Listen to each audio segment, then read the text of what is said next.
లేదు ప్రభుత్వం ఏదైనా మంచి కార్యక్రమాలు చేస్తే తనైనా చెప్పుకుంటారు.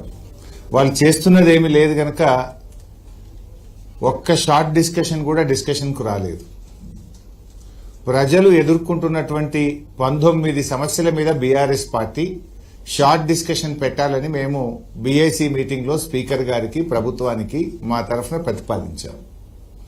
సరే, మేము ప్రతిపాదించిన ప్రజా సమస్యలపై ఏ ఒక్క అంశం మీద ప్రభుత్వం చర్చకు ముందుకు రాలేదు.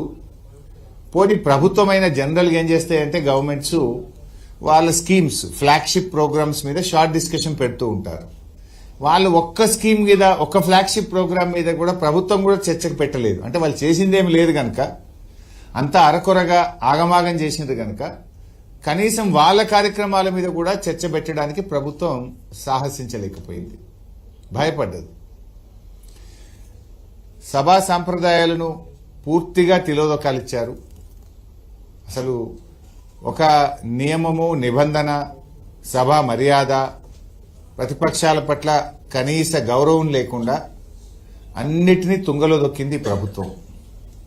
ముఖ్యమంత్రి గారైతే ఈ శాసనసభలో తొండల భాష, కండల భాష దీన్ని వాడుకునేందుకు ఉపయోగించుకున్నారు తప్ప ప్రజా సమస్యల మీద, ప్రతిపక్షాలు అడిగిన సమస్యల మీద ఒక్క దాని మీద కూడా సూటిగా సమాధానం చెప్పలేదు.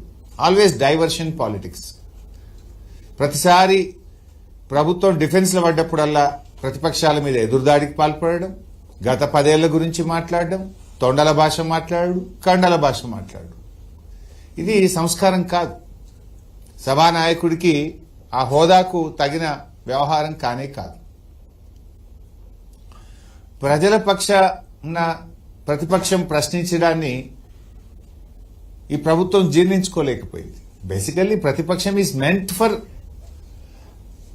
పీపుల్. ప్రజల పక్షాన ప్రశ్నించడానికే ప్రతిపక్షం. ప్రభుత్వ తప్పిదాలు ఎత్తి చూపడానికే ప్రతిపక్షం. ప్రజలకిచ్చిన హామీలు అమలు జరగనప్పుడే ఆ హామీలు అమలు చేయండి అని ప్రశ్నించడానికే ప్రతిపక్షం. ఆ బాధ్యతను బీఆర్ఎస్ పార్టీ నిర్వహిస్తా ఉంటే ఈ ప్రభుత్వం జీర్ణించుకోలేకపోతా ఉంది.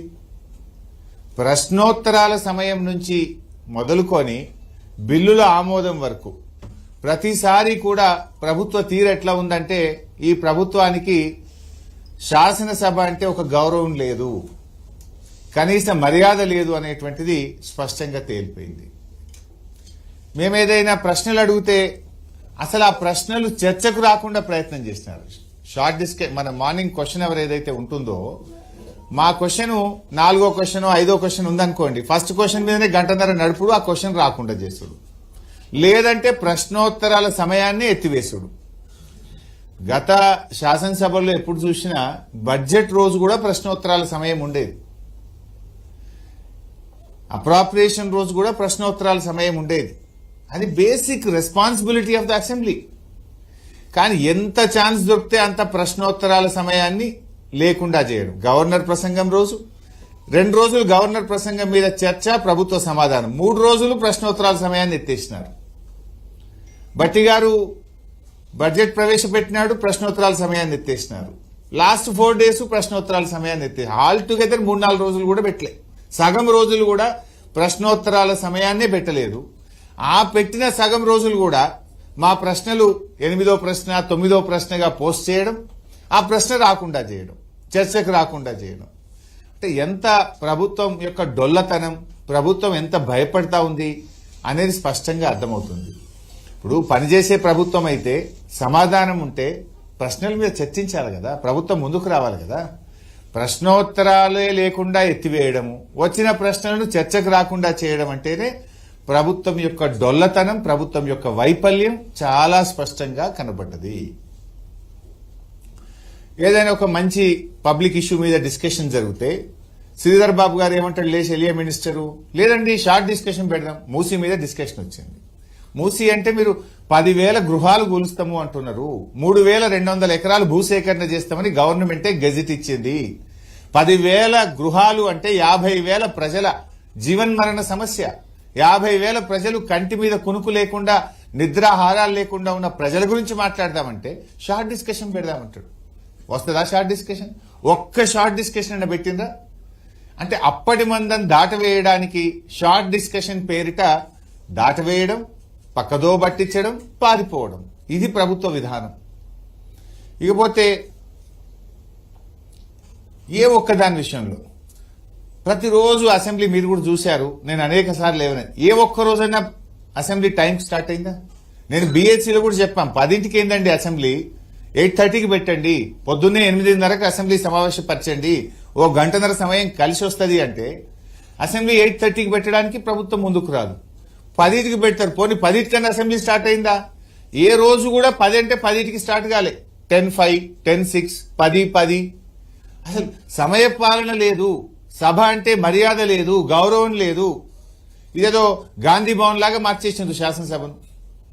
గాంధీ భవన్ లో మీ ఇష్టమైనట్టు చేసుకోండి, శాసనసభ అంటే అన్ని పక్షాలది, అత్యున్నత ప్రజాస్వామ్య విలువలు కలిగిన చట్టసభ. ఈ చట్టసభ ప్రతిష్టను, గౌరవాన్ని కూడా మంటగలిపే విధంగా ప్రభుత్వం యొక్క వ్యవహార శైలి ఉండే. House adjourned for tea break అంటారు. టీ బ్రేక్ ఎంతసేపు ఉంటుందండి? 10 నిమిషాలు ఉండాలి. House adjourned for lunch break అంటారు. లంచ్ అంటూ అర్ధగంట 45 నిమిషాలు ఉండాలి. ముఖ్యమంత్రి ఢిల్లీకి వెళ్ళి వస్తున్నాడు అని 4 గంటలు మళ్ళీ సభను బెల్లే కొట్టరు. లేదు ఫైనాన్స్ మినిస్టర్ ప్రిపేర్ అయ్యి వస్తారా? అసెంబ్లీలో కూర్చొని ప్రిపేర్ అవుతారా? ఫైనాన్స్ మినిస్టర్ ప్రిపేర్ అవుతుండని టీ బ్రేక్ అంటారు, 3 గంటల దాకా మళ్ళీ బెల్లే కొట్టరు. Is the way of running the house. ఓ రోజు ముఖ్యమంత్రి కేరళ పోతాడు, కేరళకి వెళ్ళి రావాలని ఆపుతారు, ఓ రోజు ఢిల్లీకి వెళ్ళి రావాలని ఆపుతారు, ఓ రోజు ఫైనాన్స్ మినిస్టర్ ప్రిపేర్ కాలేదని ఆపుతారు, ఓ రోజు పెండ్లుందని పోతారు. ఇదా పద్ధతి? అంటే అసలు కనీసము ఎక్కడ కూడా ఒక సమన్వయం లేదు. ప్రభుత్వం ప్రతిపక్షాన్ని సమన్వయం చేసుకొని ప్రతిపక్ష సభ్యులకు ఇన్ఫర్మేషన్ కూడా లేదు. ఒకరోజు నేను బడ్జెట్ మీద మాట్లాడాలి, టీ బ్రేక్ ఇచ్చారు, 12 o'clock టీ బ్రేక్ అన్నారు. ఇంకా 12:15కో 12:30కి స్టార్ట్ అయిద్దని అసెంబ్లీలో కూర్చుంటే 3:30కి బెల్లు కొట్టిండ్రు. అంటే 3:30 గంటలు ఎప్పుడు బెల్లు కొడతారని అన్నం తినకుండా కూర్చోవాలి. అంటే ఎంత సభ మర్యాదలను పూర్తిగా కాలరాసింది. There is no coordination at all. అంటే కావాలని లేట్ నైట్లు సభ నడిపితే సభ్యులు వెళ్ళిపోతారు, అటెన్షన్ డైవర్షన్ అవుతుంది, ఫోకస్ షిఫ్ట్ అవుతుంది అనేటువంటి ధోరణి. జనరల్ గా శాసనసభ జరిగేటప్పుడు ప్రభుత్వ కార్యకలాపాలు పెట్టుకోరు. వీళ్ళు హౌస్ అడ్జెంట్ చేసి ఒక చెక్ ఇచ్చేది ఉందని చెక్ ఇవ్వడానికి 3:30 గంటలు అసెంబ్లీ వాయిదా వేసారు. ఒకరోజు ఎలక్ట్రిసిటీ చెక్ ఇవ్వాలని. Is it the way? అసలు సభ జరిగేటప్పుడే పెట్టుకోవద్దు, అత్యవసరమైతే పెట్టుకుంటే కూడా 5 నిమిషాలు 10 నిమిషాలు టీ బ్రేక్ లో 10 నిమిషాలు పూర్తి చేసుకొని రావాలి. 3-3:30 గంటలు చెక్ ఇచ్చే పేరిట సభను వాయిదా వేసి విలువైనటువంటి సమయాన్ని వృధా చేసినారు. ప్రజా సమస్యలు చర్చకు రాకుండా సభను వాయిదా వేసుకొని గంటల తరబడి ఇవాళ సభా సమయాన్ని ఈ ప్రభుత్వం వృధా చేసింది. బిల్లులు గందరగోళం మధ్యనే బిల్లులు పాస్ చేసుకోవడం, ప్రధానమైన ప్రతిపక్షం బీఆర్ఎస్ పార్టీని 2 రోజులు సస్పెండ్ చేసి అనేక బిల్లులు, అనేక పద్దులను కూడా గెలటిన్ చేసి చర్చ లేకుండా పాస్ చేసుకున్నారు. కావాలనే ప్రధానమైనటువంటి ఇరిగేషన్ 2వ రోజు ఉంటే దాన్ని చివరి రోజు పెట్టి మమ్మల్ని సస్పెండ్ చేసి చర్చకు రాకుండా బిల్లు పాస్ చేసుకునే ప్రయత్నం చేసినారు. బిల్లులు కూడా మొదటి వారం రోజులు ఎక్కడ బిల్లులు తేలేదు, అన్ని బిల్లులు చివరి రోజు పెట్టి లాస్ట్ రోజే అప్రాప్రియేషన్, లాస్ట్ రోజే 10 బిల్లులు, లాస్ట్ రోజే అన్ని పద్దులు. అంటే మీ ఉద్దేశం ఏంది? చర్చ జరగొద్దు. అసెంబ్లీ వారం రోజులు ఎక్స్టెండ్ చేయండి అని అడిగాం.